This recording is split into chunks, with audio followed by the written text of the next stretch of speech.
محترم ناظرین السلام علیکم ورحمۃ اللہ وبرکاتہ۔ گھر سے سونے کے کڑے غائب ہوئے تو ساس نے بنا سوچے سمجھے پولیس بلا کر مجھے حوالات میں بند کروا دیا۔ میں اپنی بے گناہی کی دہائیاں دیتی رہی۔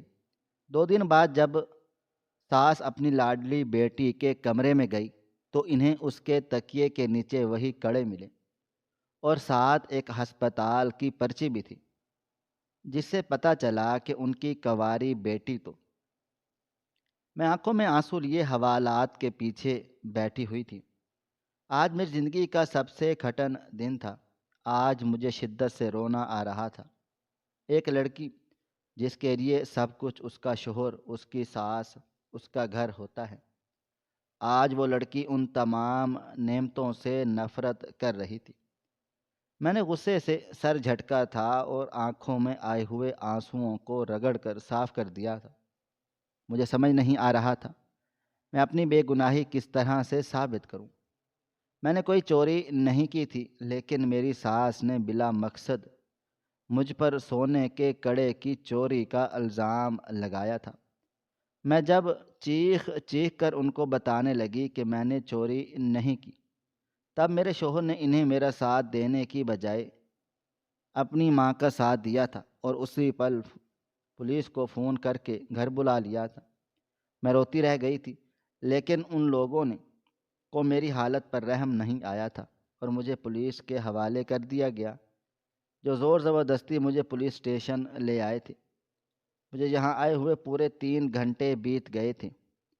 اس بند کمرے میں بیٹھے ہوئے مجھے اب اپنا دم گھٹتا ہوا نکلتا ہوا محسوس ہو رہا تھا۔ ایک اچھے گھر کی بیٹی جس نے کبھی ایسی جگہوں سے گزرنا بھی ضروری نہیں سمجھا، آج اسے اس جگہ پر بند کر دیا گیا تھا، ایک مجرم کی مانند۔ کافی دیر تک میں روتی رہی تھی اور اب روتے روتے لیٹ گئی تھی۔ میری کمر بالکل تختہ ہو چکی تھی، درد کے مارے میری جان نکل رہی تھی۔ میں ابھی تکلیف میں ہی تھی جب اچانک ایک حوالدار نے آ کر زوروں سے سلاخوں پر ڈنڈا مارا تھا اور مجھے دیکھتے ہوئے بولا، ارے او لڑکی، یہاں پر لیٹنے کی اجازت نہیں ہے، رات کو ہی لیٹنا، بیٹھ جاؤ ورنہ ابھی کے ابھی تمہیں باورچی خانے میں لے جاؤں گا اور سارے برتن تم سے ہی دھلواؤں گا، سیدھی بیٹھو۔ اس کی بات سن کر میں فوراً ہی بیٹھ گئی تھی۔ کام کرنے میں مجھے کوئی مسئلہ نہیں تھا، لیکن یہاں کیسا نظام ہوگا، کیسے برتن ہوں گے، کس طرح کے لوگ ہوں گے، ایسے کسی بھی معاملات کو فیس کرنے کی مجھ میں ہمت نہیں تھی۔ میں ابھی بیٹھی ہی تھی جب ایک اور دوسرا آدمی آیا تھا اور اس نے حوالدار کے کانوں میں کچھ کہنے لگا، جبکہ کچھ دیر کے بعد وہ سر ہلا کر میری جانب دیکھتے ہوئے بولا، باہر چلی آؤ، تمہاری ملاقات آئی ہے، جو کام تم نے کیا ہے اتنی جلدی رہائی نہیں ملے گی، یہ بات اپنے ذہن میں بٹھا لو۔ چور کہیں کی، ساس کے کنگن چوری کرو گی؟ آج کے دور کی لڑکیاں بالکل عقل نہیں رکھتی، ایک وقت بعد وہ کنگن تمہیں ہی مل جاتے، ساس کون سا تمہاری سدا زندہ رہتی۔ جبکہ اس آدمی کی بات سن کر میں فوراً سے بولی، میں نے کوئی چوری نہیں کی، اللہ تعالیٰ ان کو حیاتی دے، میں کیوں ان کے مرنے کی دعائیں مانگوں گی صرف سونے کے کنگن حاصل کرنے کے لیے؟ الٹی بات مت کرو۔ جبکہ وہ فوراً سے بولا، 2 لاٹھی لگاؤں گا، دماغ ٹھیک ہو جائے گا، آواز بھی نہیں آئی تمہاری، باہر آؤ۔ میں فوراً ہی اس چھوٹے سے دروازے سے باہر نکل آئی تھی۔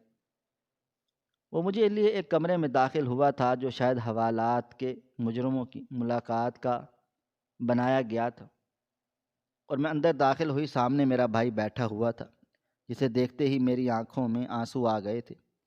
میں فوراً تڑپ کر اس کی طرف بڑھی تھی اور گلے سے لگ کر پھوٹ پھوٹ کے رونے لگ گئی تھی، جبکہ وہ میرے سر پر دھیرے دھیرے ہاتھ پھیرتے ہوئے بولا، پریشان نہ ہوں، میرے وکیل سے بات کر لی ہے، وہ تمہاری بیل کروا لے گا، تم ڈرو مت، سب ٹھیک ہو جائے گا۔ جبکہ میں روتے ہوئے بولی، بھائی میں نے ان کے کنگن چوری نہیں کیے، یہ مجھ پر الزام لگایا جا رہا ہے، اللہ تعالیٰ کا دیا ہوا میرے پاس سب کچھ ہے، آپ لوگوں نے مجھے زیور چڑھایا تھا، سلیم بھائی نے، منہ دکھائی میں مجھے پورا سونے کا سیٹ دیا۔ میں نے اپنی ساس کا کنگن کیوں چوری کروں گی، آپ خود بتائیں۔ جبکہ میرے بھائی میرے آنسو صاف کر کے بولے، نہیں چندا، ایسے نہیں روتے، حوصلہ کرو۔ اگر تم حوصلہ نہیں کرو گی، ہمت نہیں کرو گی، تو کس طرح یہاں پر رہو گی؟ کچھ دن تمہیں یہاں ٹھہرنا پڑے گا، بیل ہونے میں تھوڑا سا وقت لگ سکتا ہے۔ یہ چوری کا کیس ہے۔ اور میں فوراً سے بولی، بھائی آپ بات کریں میری ساس سے، وہ اس FIR کو واپس لے لیں۔ آپ جو سونے کا سیٹ مجھے دیا ہے آپ نے، میں اسے بیچ کر ان کو ویسے ہی کنگن دے دوں گی۔ مجھے یہاں نہیں رہنا، مجھے گھٹن ہو رہی ہے، اکیلے یہاں ڈر لگ رہا ہے۔ میری بات سن کر میرے بھائی بولے، اگر تم نے چوری نہیں کی تو بلا وجہ خود پر الزام کیوں لے رہی ہو؟ میں نے بہت محنت سے تمہارے لیے وہ سونے کا سیٹ بنایا تھا، تم ایسے کیسے کسی بھی شخص کو اپنا مال دے سکتی ہو؟ میں روتے ہوئے بولی، لیکن میں کیا کروں، مجھے یہاں سے نہیں رہا جا رہا۔ میں ایک عورت ہوں، میں کیسے اس حوالات میں رہ سکتی ہوں؟ آپ خود سوچیں۔ جبکہ وہ میرے چہرے کو تھامتے ہوئے بولے، ہمت کرو، تم بہت بہادر ہو، زندگی میں ہمیشہ خود محنت کی ہے، خود کمایا ہے، آج سکون کی زندگی آئی تو کچھ نہ کچھ آزمائش ضرور آتی ہے، اس لیے اتنی جلدی ہار مت مانو اور اپنا سونے کا سیٹ برباد کرنے کی ضرورت نہیں ہے۔ میں کر رہا ہوں سب کچھ، میں یہاں صرف تمہیں حوصلہ دینے ہی آیا ہوں۔ تمہیں حوصلے سے رہنا ہوگا اور کسی بھی طرف دھیان دینے کی ضرورت نہیں ہے۔ تمہارا بھائی تمہارے پیچھے کھڑا ہوا ہے۔ میں سلیم سے بات کر رہا تھا، لیکن میرا کانٹیکٹ صحیح سے کیوں نہیں ہو پا رہا تھا۔ تمہاری ساس گھر میں ہمیں داخل نہیں ہونے دے رہی، خود سامنے بھی نہیں آ رہی، اس لیے ہم لوگ مجبور ہیں، ورنہ اب تک یہ سارا معاملہ حل ہو چکا ہوتا۔ جبکہ میں اب خاموش ہو گئی تھی۔ ایک حد تک وہ بھی بالکل ٹھیک بول رہے تھے۔ کہیں نہ کہیں اس معاملے کے بعد مجھے معلوم تھا کہ میری زندگی بہت مشکل ہو جائے گی۔ اگر اس وقت مشکل وقت میں مجھے اس سونے کے سیٹ کی ضرورت پڑی تب میں کیا کروں گی؟ یہ طے تھا، میں اپنے شوہر کے ساتھ نہیں رہنا چاہتی تھی۔ جس انسان کو میری قدر ہی نہیں تھی، جس انسان کے پاس میرے لیے محبت ہی نہیں تھی، میں ایسے انسان کے ساتھ کیوں رہوں؟ اسی سوچ کے تحت میں نے خاموشی سے سر ہاں میں ہلا دیا تھا اور بچپن سے بھائی سے صورتحال کے بارے میں پوچھنے لگ گئی۔ آخر آپ کس طرح معاملے کی جانچ پڑتال کر رہے ہیں؟ اگر میری ساس آپ لوگوں سے مل نہیں رہی، آپ لوگ اس معاملے کو حل کیسے کریں گے؟ جب تک وہ اپنی FIR واپس نہیں لے لیتی، میں یہاں سے نہیں نکل پاؤں گی۔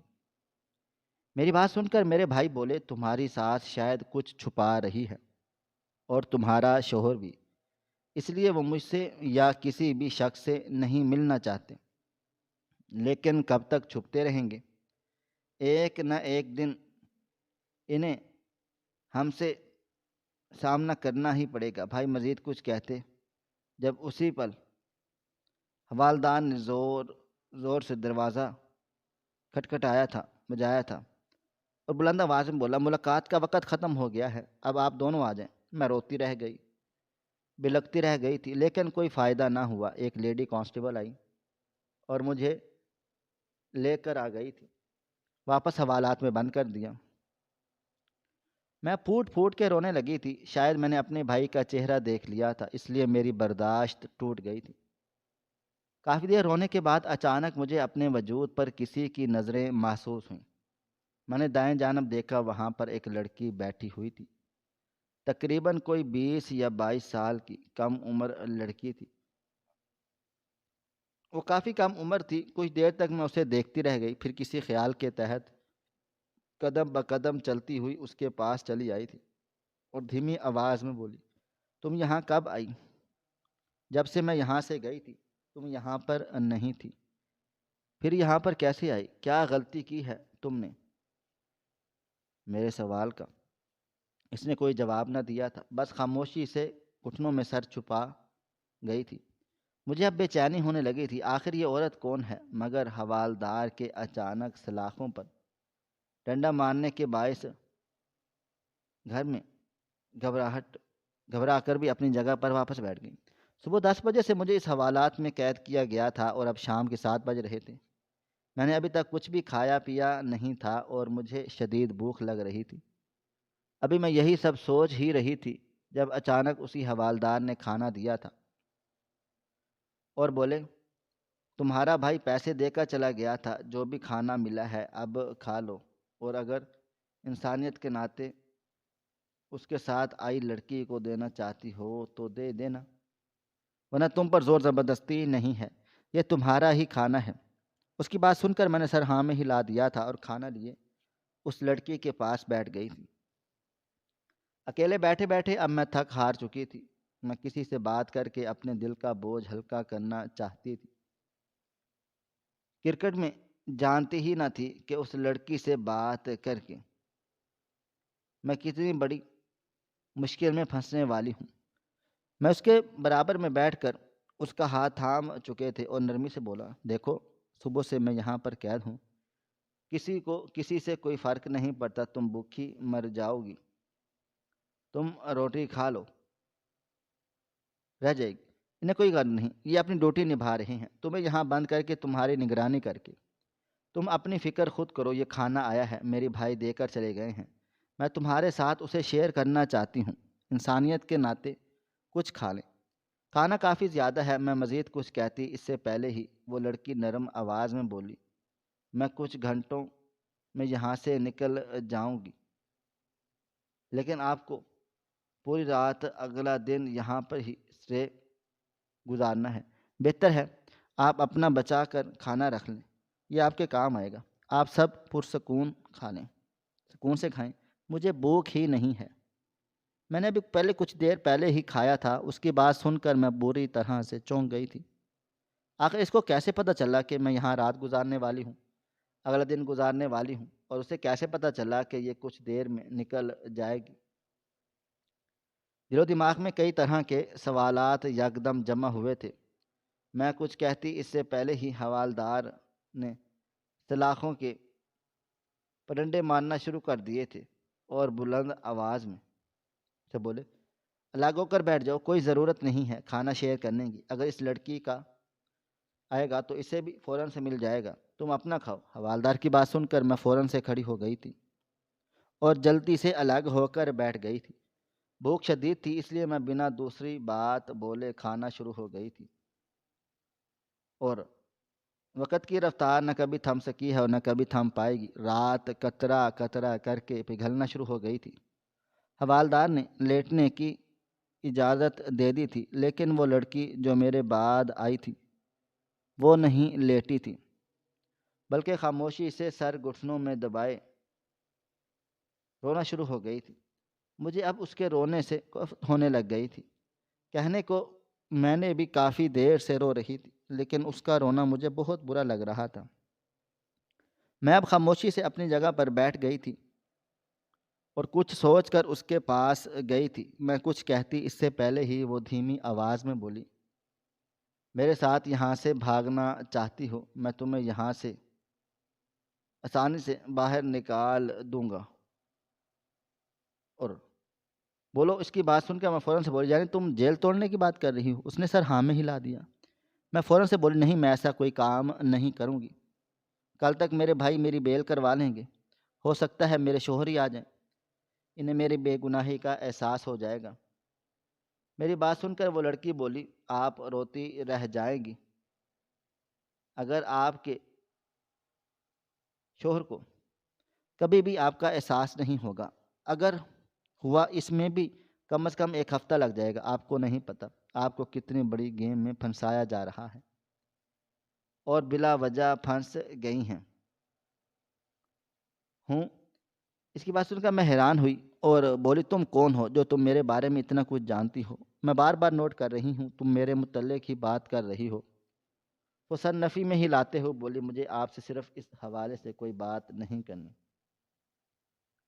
میں صرف آپ سے اتنا پوچھ رہی ہوں، آپ میرے ساتھ یہاں بھاگنے آئے تھے، شروع کر دوں یا پھر یہیں پر رہ کر اپنی زندگی برباد کر دوں؟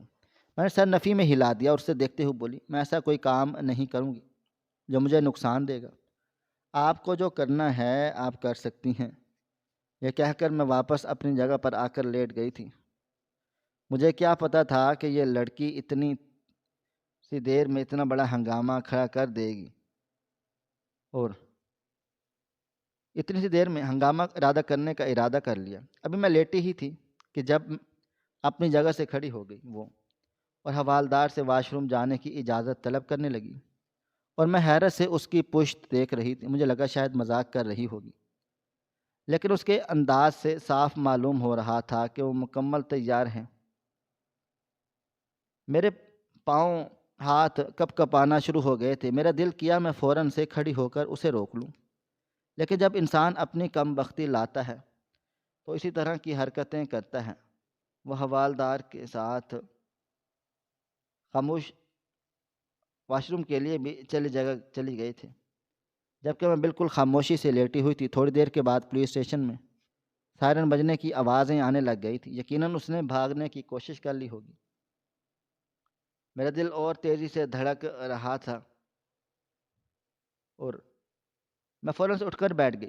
ہاتھ پاؤں کپ کپانا شروع ہو گئے۔ کچھ ہی دیر کے بعد دو عورتیں پولیس کی وردی پہنے میرے سیل میں داخل ہوئیں۔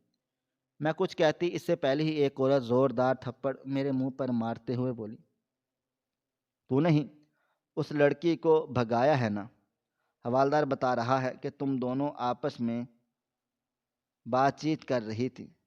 اس کے بعد واش روم کے لیے دروازہ چلی گئی تھی، وہاں سے بھاگ گئی۔ میں فوراً سے روتے ہوئے بولی، نہیں میم، ایسا میں نے کچھ بھی نہیں کیا ہے، یہ سب کارستانی اس کی اپنی ہی ہے۔ اس نے مجھے پاس بلا کر بولا تھا کہ میں یہاں سے بھاگ رہی ہوں، تمہیں بھی اپنے ساتھ لے کر بھاگوں، میری مدد کر دو۔ لیکن میں نے منع کر دیا تھا، میں اصولوں کے ساتھ چلوں گی۔ جو قانونی کارروائی میرے لیے ہو رہی ہے یا کل سے پھر سے بارشن کل تک میری بیل بھی کروا لیں گے، مجھے بھاگنے کی ضرورت نہیں ہے۔ میں نے اسے سمجھا بھی دیا تھا، لیکن وہ رکی نہیں تھی۔ میری بات سن کر ایک اور عورت بولی، میرے بالوں کو سختی سے جکڑتے ہوئے بولی، اگر ہمیں معلوم ہوا تمہارا ہاتھ اسے بھگانے میں تھا، تمہاری سزا مزید بڑھا دیں گے۔ سب پتہ ہے کہ ساس کے سونے کے کنگن چوری کر لیے ہیں، اور ویسے بھی تم تو بہت لمبی اندر کو چلی جاؤ گی۔ بہتر ہے جو کنگن تمہارے پاس ہیں وہ واپس کر دو۔ میں روتے ہوئے بولی، میں سچ کہہ رہی ہوں، میرے پاس کچھ بھی نہیں ہے، میں نے چوری بھی نہیں کیے۔ وہ بلا وجہ مجھ پر شک کر رہی ہیں۔ اگر آپ کو یقین نہیں ہے تو میرے بھائی سے پوچھ لیں، میں کتنی ایماندار انسان ہوں۔ میں نے آج تک پیسوں میں ہیرا پھیری نہیں کی، کبھی کسی کے ساتھ برا نہیں کیا، کسی کی چیز نہیں اٹھائی۔ اگر کسی کے پیسے ملے ہیں تو میں نے فوراً سے ان سے پوچھ کر وہ پیسے، لیکن چوری بھی نہیں کی۔ 2 دن سے میری اور میری ساس کی نہیں بن رہی تھی، چھوٹی چھوٹی باتوں پر لڑائی جھگڑے ہو رہے تھے، اس لیے انہوں نے جان بوجھ کر مجھ پر الزام لگا دیا ہے۔ آپ اچھی طرح سے جانتی ہیں کہ ساس اور بہو کبھی ایک نہیں ہو سکتے، اور نہ ہی خوشی خوشی ایک چھت کے نیچے رہ سکتے ہیں۔ انہوں نے بس یہ سب جلن اور حسد میں کیا ہے، سب میں بے قصور ہوں، میرا یقین کرنے۔ میں ایک بار پھر پھوٹ پھوٹ کے رونے لگ گئی تھی۔ ان دونوں عورتوں نے آپس میں نہ جانے کیا اشاروں میں باتیں کی، اور اشاروں میں باتیں بھی کر لی تھی، اور میرے حوالات سے نکل بھی گئی تھی۔ میں نے بے اختیار شکر ادا کر لیا تھا، کیونکہ ان کے ہر ایک انداز سے معلوم ہو رہا تھا کہ وہ مجھے بہت بری طرح سے مارتی پیٹتی۔ میں اب حیرت سے اسی جگہ کو دیکھ رہی تھی جہاں پر تھوڑی دیر پہلے وہ لڑکی بیٹھی پلاننگ کر رہی تھی، یعنی جب وہ آئی تھی تو یہاں سے بھاگنے کی ہی تیاریاں کر رہی تھی۔ سیل توڑنے کا جرم بھی اب اسی پر عائد ہو گیا تھا، جس کی سزا یا جرمانہ اس کو ہی اب ادا کرنا تھا۔ لیکن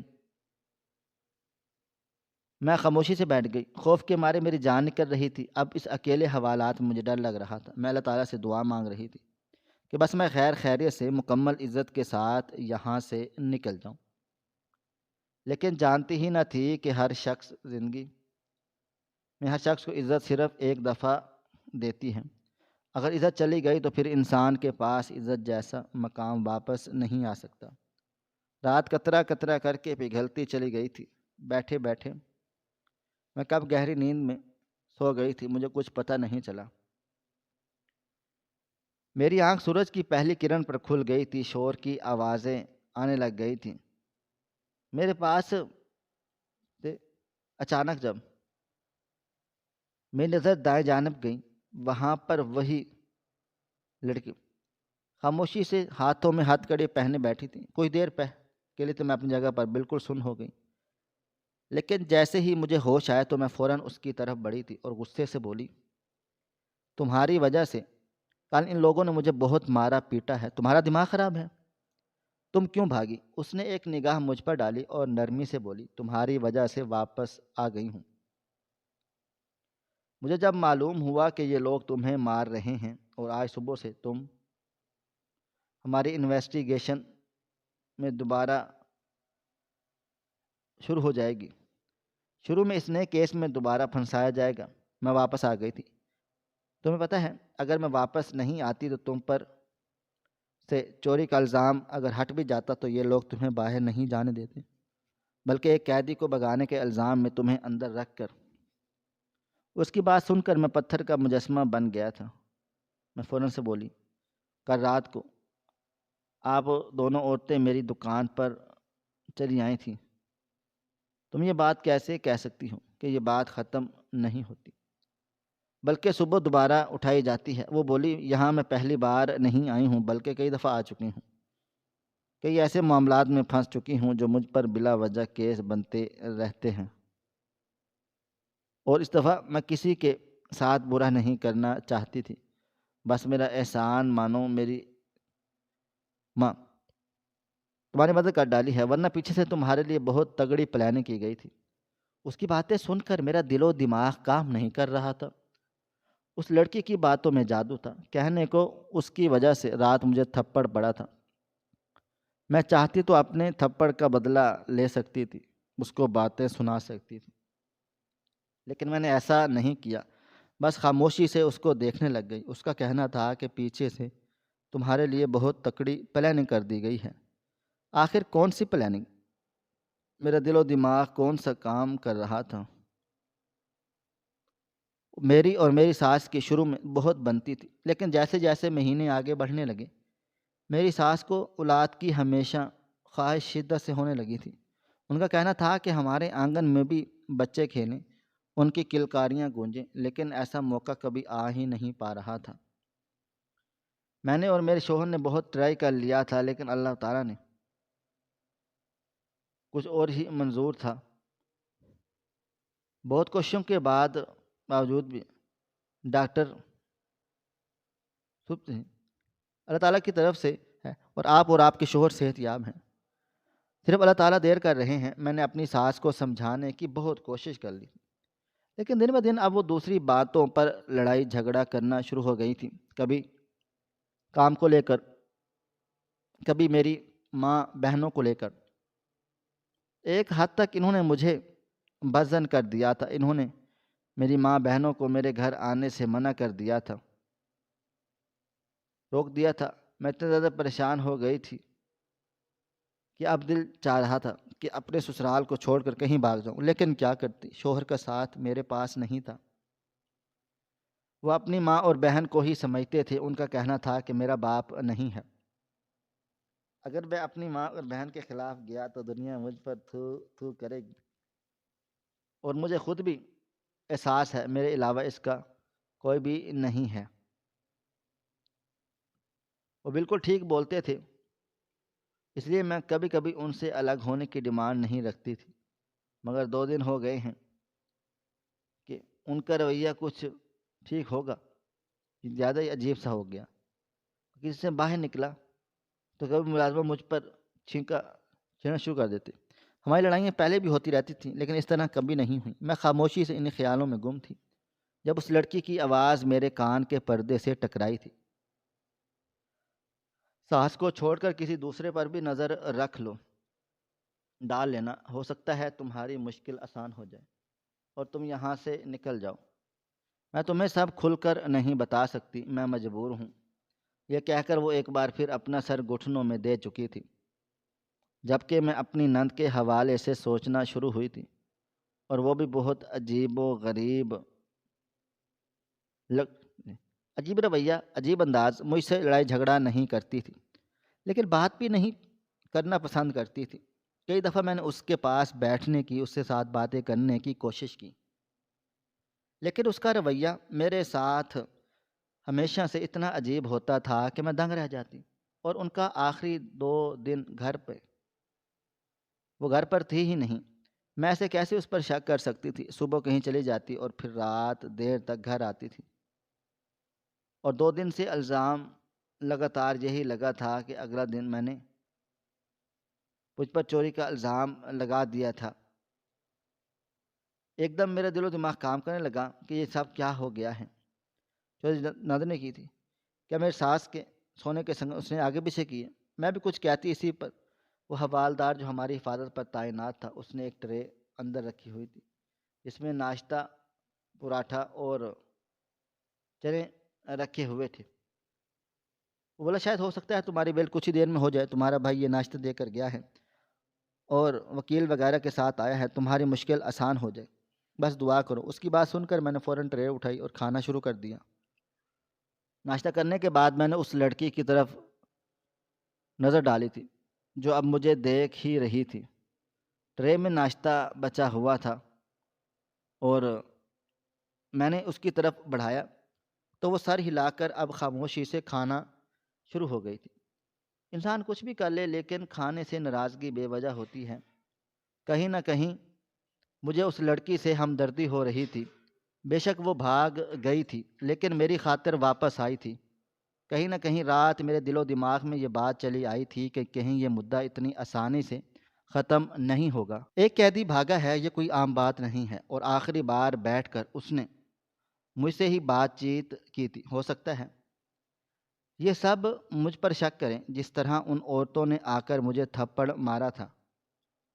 اس سے صاف ظاہر تھا کہ میرے خلاف کچھ نہ کچھ چل رہا ہے، لیکن اس کی آمد نے سب کچھ روک دیا تھا۔ وقت اور تیزی سے گزرتا چلا جا رہا تھا۔ دوپہر 2 بجے اسی حوالدار نے فوراً آ کر مجھے خوشخبری سنائی تھی کہ تمہاری بیل ہو گئی ہے، تمہارا بھائی تمہارا باہر انتظار کر رہا ہے۔ میں بنا رکے اس لڑکی کے پاس چلی آئی اور اس کا ہاتھ تھام کر بولی، اگر میرے لیے ممکن ہوا تو میں تمہاری بیل کروانے کی کوشش کروں گی۔ اگر باہر کسی کو پیغام وغیرہ بھیجنا ہے تو مجھے بتا دو، میں پہنچا دوں گی۔ جبکہ وہ سر نفی میں ہلا کر بولی، اب تم جاؤ، میں اپنا کچھ نہ کچھ کر لوں گی، پریشان ہونے کی ضرورت نہیں ہے۔ اور ہاں، ایک مشورہ دوں گی، ہو سکے تو اپنے شوہر کو چھوڑ دو، وہ اس قابل ہی نہیں ہے، اور جتنا وہ فرعون ہے اس کی شکل بھی تمہیں نہیں دیکھنی چاہیے۔ میں بنا کچھ بھی کہے کھڑی ہو گئی تھی اور خدا حافظ بول کر نکل آئی تھی۔ اس کی باتیں میرا دل و دماغ خراب کرنے کے لیے کافی تھیں۔ یہ بات طے تھی وہ لڑکی میرے حوالے سے بہت کچھ جانتی تھی، لیکن میرے شوہر کے بارے میں ایسا کیوں بولا تھا؟ بے شک میں انہیں اولاد نہیں دے پا رہی تھی، لیکن کبھی بھی انہوں نے میرے ساتھ برا رویہ نہیں رکھا تھا، بلکہ ہمیشہ نرمی سے پیش آئے تھے۔ اکثر ان کی ماں جب زیادہ برا رویہ رکھتی تھی تو میری طرف داری بھی کرتی تھی، لیکن اس دن پولیس کو فون کرنا اور مجھے پولیس کے حوالے کرنا یہ عام بات نہیں تھی۔ یہ بات مجھے بہت چبھی تھی اور میں نے طے کر لیا تھا کہ میں اس بات کو لے کر جھگڑا ضرور کروں گی۔ کل رات تک میرا دل و دماغ اتنا خراب تھا کہ میں سوچ چکی تھی کہ اس انسان کے ساتھ زندگی نہیں گزاروں گی، مگر دھیرے دھیرے جیسے رات گزری میں نے خود کو سمجھا لیا تھا، اور مشکلات سب پر آتی ہیں لیکن اس طرح کے رشتے نہیں توڑے جاتے۔ مجھے حوصلہ کرنا ہی ہوگا، لیکن میں جانتی ہی نہ تھی یہ حوصلہ میرے کیسے گلے پڑنے والا ہے۔ میں باہر آئی تو سامنے میرا بھائی کھڑا ہوا تھا۔ میں فوراً اس کی طرف بڑھی تھی اور اس کے گلے سے لگ کر پھوٹ پھوٹ کے رونے لگ گئی تھی، جبکہ وہ میرے آنسوؤں کو صاف کرتے ہوئے بولا، بس خاموش ہو جاؤ۔ بتایا ہے مجھے ان لوگوں نے کہ تم پر رات ہاتھ اٹھایا ہے۔ میں نے بہت جھگڑا کیا، لڑائی کی، اب ہم دوبارہ یہاں کبھی بھی نہیں آئیں گے۔ ان کی بات سن کر میں فوراً سے بولی، بھائی وہ لڑکی جو اندر ہے آپ اسے جانتے ہیں؟ انہوں نے سر نفی میں ہلا دیا تھا۔ وہ بولے، بس جو بھی ہے اس کی مہربانی کہ رات اگر وہ بھاگی تھی اس نے تمہارا خیال کیا اور وہ واپس آ گئی۔ اگر وہ واپس نہیں آتی ماہم تم واقعی بہت بڑی مشکل میں پھنس جاتی اور یہ لوگ تم پر بھی ایک اور کیس درج کریں گے کہ پکا پکا اندر رکھنے کا ارادہ کرتے ہیں۔ ان کی بات سن کر میں نے سر جھٹکا تھا اور بولی، سلیم اور اس کی ماں کا کچھ بنا؟ ان لوگوں نے الزام واپس لیا۔ وہ بولے، بہتر ہے تم ابھی اپنے سسرال چلے جاؤ اور وہاں کے حالات دیکھو، اور ایف آئی آر تمہاری ساس نے ہی واپس لے لی ہے۔ انہوں نے مجھ سے درخواست کی ہے کہ میں تمہیں تمہارے سسرال چھوڑ دوں، وہ بہت شرمندہ ہے۔ اپنے بھائی کی بات سن کر میں حیران ہو گئی تھی اور بے اختیار بولی، انہوں نے ایف آئی آر واپس لے لی مگر وہ تو میرے خلاف تھی۔ ان کا کہنا تھا کہ میں چور ہوں اور اب وہ شرمندہ کیوں ہے؟ وہ بولے، تم جب جاؤ گی تو سب پتہ چل جائے گا۔ میں ابھی کچھ بتانے کے قابل ہی نہیں رہا، بس دعا کرو ان لوگوں کو رب العالمین صبر عطا فرمائے۔ تمہاری سانس کی حالت بہت بری ہو رہی ہے اور میرے شوہر کا بھی حال بہت خراب ہے، کیونکہ میں نے حیرت سے اپنے بھائی کی بات سن رہی تھی۔ آخر ایسا کیا ہو گیا جو دونوں ماں بیٹے اس حالت میں پہنچ گئے؟ لیکن بھائی نے کچھ نہیں بتایا، بس مجھے لیے سیدھا میرے سسرال کی طرف بڑھ گئے تھے۔ ان کے چہرے پر بے چینی صاف لکھی ہوئی تھی، ایسا لگتا تھا جیسے کچھ ہو چکا ہے۔ میں انہیں دیکھتے ہوئے بولی، کوئی بات ہوئی ہے؟ مجھے بتائیں، مجھے اب گھبراہٹ ہو رہی ہے۔ سب خیریت ہے نا؟ اور آپ ایسا کیوں کہہ رہے تھے کہ رب العالمین میرے سسرال والوں کو صبر جمیل عطا فرمائے؟ آخر ایسا کیا ہو گیا ہے؟ میرے پیچھے وہ بولے، میں کچھ بھی نہیں بتانا چاہ رہا، بہتر ہوگا تم اپنی آنکھوں سے ان کا انجام دیکھ لو۔ جو لوگ کسی کے ساتھ برا کرتے ہیں تو رب العالمین ان کے ساتھ بھی اچھا نہیں کرتا۔ میں تمہاری ساس اور تمہارے شوہر کے آگے گھٹنوں کے بل بیٹھا تھا، ان کے ہاتھ آگے ہاتھ جوڑے تھے، منت سماجت کی تھی کہ وہ بے قصور ہے، میری بہن ہے، ہمارے خاندان کی عزت ہے، آپ اسے جیل میں رات نہ گزارنے دیں، آپ اسے نکال دیں، میں آپ کے پیسوں کی بھرپائی کروں گا۔ لیکن تمہاری ساس اور تمہارا شوہر اتنے فرعون بن گئے تھے کہ انہیں یہ بات سمجھ ہی نہیں آ رہی تھی۔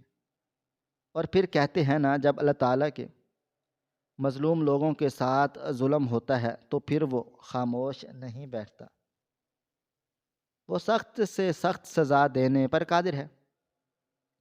ایک ہی رات میں ان لوگوں کے درمیان میں ایسا ہی کیا ہو گیا ہے جو زندگی بھر تمہارے قدموں میں رہیں گے؟ میں تمہاری طلاق نہیں کرواؤں گا، تم اب اس کے ساتھ ہی رہنا، لیکن نیچے لگا کر۔ سمجھ آئی؟ میں اپنے بھائی کی بات سن کر بولی، مجھے بتائیں ہوا کیا ہے؟ مجھے اب گھبراہٹ ہو رہی ہے، حد سے زیادہ بے چینی ہو رہی ہے، پلیز۔ آپ کو پتہ ہے میرا دل بہت زیادہ گھبرا رہا ہے، ایسا لگتا ہے کہ جیسے بولے کہ برا ہونے والا ہی نہیں ہے، برا ہو چکا ہے، اور میں ایسا برا ہوا ہوں کہ تمہاری ساس اور تمہارا شوہر بالکل ٹھیک ٹھاک ہو گئے ہیں۔ میں اب خاموش ہو گئی تھی، میرے بھائی کی باتوں سے اندازہ ہو چکا تھا کہ سسرال میں کچھ بہت ہی برا ہو گیا ہے، لیکن ابھی وہ نہیں بتائیں گے۔ میں نے اپنے آپ کو دماغی طور پر اچھی طرح سے سمجھا لیا کہ کیسے بھی حالات ہوں مجھے سمجھداری سے رد عمل دینا ہے، بلا وجہ الٹی سیدھی حرکتیں نہیں کرنی۔ ایک لمبی مسافت طے کر کے گاڑی میرے سسرال کے گھر کے سامنے رکی تھی۔ میرے سسرال کے گھر کے سامنے کافی لوگوں کی بھیڑ لگی ہوئی تھی۔ شامیانہ لگا ہوا تھا، یعنی کسی کا انتقال ہو چکا تھا۔ میرا دل ایک بار پھر سے زوروں سے دھڑکا تھا۔ میں نے اپنے بھائی کو دیکھا، وہ بالکل خاموش تھا، اس کا چہرہ ایسے ہو رہا تھا کہ میں خود سمجھ گئی تھی کہ معاملہ واقعی بہت خراب ہو گیا ہے۔ میں ان کے ہمراہ اندر داخل ہوئی تھی، اندر بڑھ رہی تھی۔ جیسے ہی میں نے گھر کے اندر قدم رکھا تھا، ایسا لگتا تھا جیسے میرے قدموں تلے سے زمین نکل چکی ہو، آسمان سر پر آن پڑا ہو، کیونکہ سامنے ایک میت رکھی ہوئی تھی، اور وہ میت کسی اور کی نہیں بلکہ میری نند کی تھی۔ میرا دل دھڑکنا بھول گیا تھا۔ بے شک اس لڑکی سے میری کبھی اچھی بات چیت نہیں ہوئی تھی، ہم دونوں ایک ساتھ بھی نہیں بیٹھتے تھے، ہمارے درمیان نند اور بھابھی جیسا رشتہ بھی نہیں تھا، لیکن وہ میرے ساتھ اسی گھر میں رہتی تھی، روز نظر آتی تھی، میرے شوہر کی بہن تھی، اور وہ مر چکی تھی، وہ بھی بھری جوانی میں۔ اس کی عمر صرف 23 سال تھی، مجھ سے صرف اور صرف 2 سال چھوٹی۔ میں نے بے اختیار زمین پر گھٹنوں کے بل بیٹھ گئی تھی، ایسا لگتا تھا جیسے کسی نے سانس لینے میں دشواری پیدا کر دی ہو۔ میں کچھ کہتی جب اچانک میری ساس روتے ہوئے میرے پاس چلی آئی تھی اور میرے پاؤں کو تھام کر بولی، میری بیٹی کو معاف کر دو، خدا کے لیے میری بیٹی کو معاف کر دو، وہ اس دنیا سے چلی گئی ہے، آج اس کا حساب کتاب ہوگا، خدا کے لیے مجھے معاف کر دو، میری بیٹی کو معاف کرو، میں تمہارے آگے ہاتھ جوڑتی ہوں، میں کبھی بھی کچھ بھی نہیں بولوں گی، بلکہ تمہیں بہت پیار اور نازوں سے پالوں گی اور رکھوں گی۔ خدا تعالیٰ نے مجھے سزا دے دی ہے، میں نے ایک بے قصور کے ساتھ ظلم کیا تھا، اس رب کعبہ نے مجھے کہیں کا بھی نہیں چھوڑا، میری کوکھ اجاڑ ڈالی۔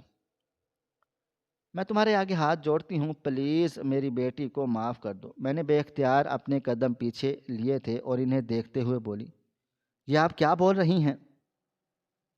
آپ میں آپ کی بیٹی کو معاف کیوں کروں؟ اس نے میرے ساتھ ایسا بھی کیا کر دیا ہے؟ آپ ایسے مت بولیں، اللہ تعالیٰ اس کی مغفرت فرمائے گا، حوصلہ کریں۔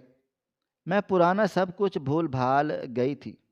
2 دن کس طرح میرے طرح عذاب ہڈیوں سے بنے رہ گئے تھے، اور اس سے پہلے کہ انہوں نے میرے ساتھ کیا کچھ نہیں کیا۔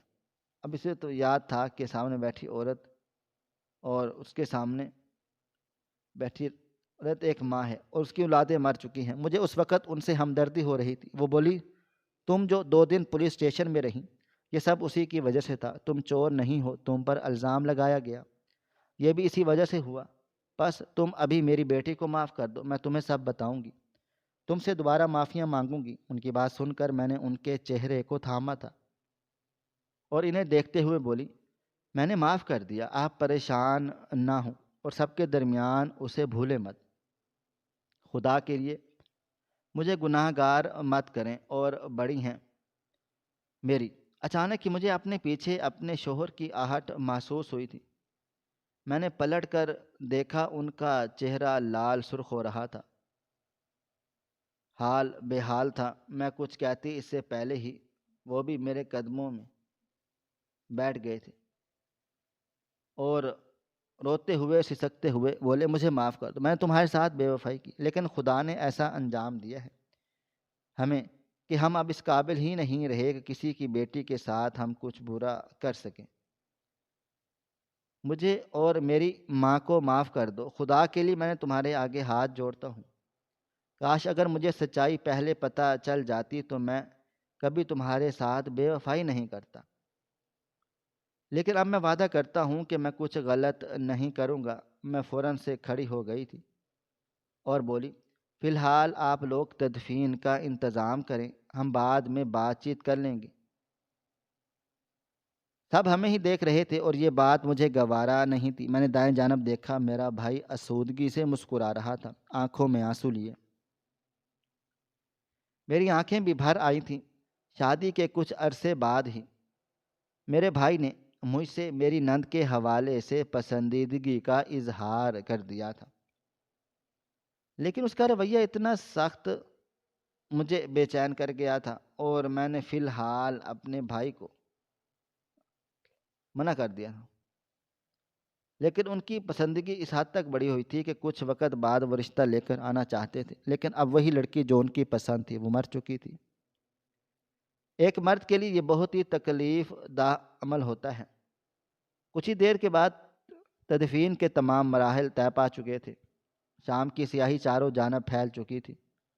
میں اپنے کمرے میں بیٹھی ہوئی تھی جب کمرے کا دروازہ کھلا اور میرے شوہر اندر داخل ہوئے تھے۔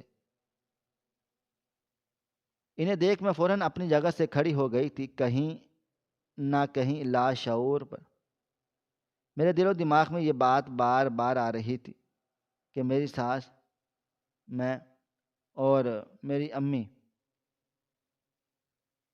شوہر کا رویہ میت کے ساتھ اتنا عجیب ہو رہا تھا کہ یہ لوگ میرے پاؤں کیوں پکڑ رہے تھے، مجھ سے معافیاں کیوں مانگ رہے تھے، حالانکہ یہ تو مجھ سے نفرت کرتے ہیں، اس حد تک نفرت کہ میرا چہرہ دیکھنا بھی ان لوگوں کو گوارا نہیں تھا۔ مجھے پولیس کے حوالے کر دیا گیا، میری ذات پر بالکل بھی رحم نہیں کھا رہے تھے۔ میں نے سوچ ہی رہی تھی چیزوں کو کہ جب وہ میرے قریب چلے آئے اور میرا ہاتھ تھام کر بولے، یقیناً تمہارے دل و دماغ میں یہی باتیں آ رہی ہوں گی کہ اچانک ایسا کیا ہو گیا کہ سب منظر تبدیل ہو گیا۔ ہم تمہارے سامنے جو گئے اور تم اپنا سر بلند کر گئی، میری بہن مر گئی، یقیناً یہ باتیں تمہارے ذہن میں آ رہی ہوں گی۔ میں نے سر ہاں میں ہلایا۔ وہ بولے، دراصل ان کنگن کی چوری تم نے نہیں کی، میری بہن نے کی تھی۔ تمہیں تباہ و برباد کرنے والی وہی لڑکی ہے۔ تم اندرونی طور پر بالکل ٹھیک ٹھاک ہو، ماں بننے کی اہلیت رکھتی ہو، لیکن تمہیں ماں بننے نہیں دیا گیا۔ اور میں اب بہت زیادہ پریشان ہو چکی تھی اور بے چین ہو کر بولی، سلیم خدا کے لیے میرے حال پر رحم کھا لو، مجھے شروعات سے بتاؤ کیا بات ہے۔ اگر کچھ نہیں بتانا تو یہ رویہ مت رکھو، کیونکہ اب مجھے بے چینی ہو رہی ہے، مجھے کچھ ہو رہا ہے، خدا کے لیے میرے حال کو سمجھو۔ میری بات سن کر وہ بولے، شروع سے ہی مجھے بچوں سے بہت دلچسپی رہی ہے، مجھے کیا امی کو بھی بہت دلچسپی رہی ہے۔ میں اپنی بہن کو ہمیشہ ایک چھوٹے بچے کی طرح پیار کیا کرتا تھا، لیکن جب شادی ہوئی اور میں اس سے تھوڑا سا دور ہو گیا، وہ دوری بالکل برداشت نہیں کر پا رہی تھی، اور جب چاہیے تھا میں نے جو اہمیت کی ہے، ہمت کی ہے، اسے دی جائے گی، لیکن شادی کے شروعات میں نے اسے وہ اہمیت نہیں دی، بلکہ تمہیں دینا شروع کر دی۔ تمہیں بھی دینی چاہیے تھی، لیکن اس کا پیار اسے مجھے دینا چاہیے تھا، اور یہی میری زندگی کی سب سے بڑی غلطی ثابت ہو گئی۔ وہ تم سے نفرت کرنا شروع ہو گئی، اس حد تک نفرت کہ وہ تمہیں ماں بننے نہیں دے رہی تھی۔ تم اچھی طرح سے جانتی ہو، سمجھتی ہو کہ وہ میڈیکل کی پڑھائی کر رہی تھی، اس کی کافی نرسیں وغیرہ دوستیں بن چکی تھیں جنہوں نے اسے مشورہ دیا تھا کہ تمہیں ماں نہیں بننا دیا جائے گا۔ جب بھی تم کچھ کھاتی تھی وہ دوائی اس میں ملا دیا کرتی تھی۔ جس ڈاکٹر کے پاس تم اور میں چیک اپ کے لیے گئے تھے، اس ڈاکٹر کے ساتھ اس کی پہلے سے ہی ڈیل ہو چکی تھی، اس لیے ہمیں جھوٹی رپورٹس بنا کر دے دی گئی تھی، جس کے بعد میرا رویہ اور امی جان کا رویہ تمہارے ساتھ خراب ہونا شروع ہو گیا تھا۔ میری ساری اٹینشن واپس اسی کی طرف چلی گئی تھی، کیونکہ میرا دل تم سے بہت عجیب سا ہونے لگ گیا تھا۔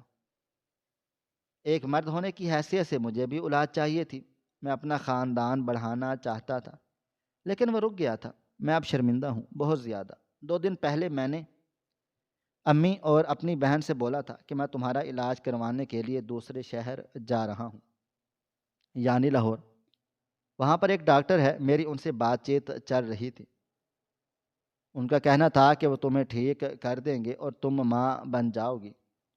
یہ بات میں نے امی اور اپنی بہن سے کہی تھی، اور اس نے ہمیں روکنے کے لیے سونے کے کنگن چوری کر لیے اور امی کے کان کھڑے کر دیے کہ چور تم ہو، اس لیے میں نے اور امی نے مل کر تمہیں تھانے میں بند کروا دیا، یاد ہے؟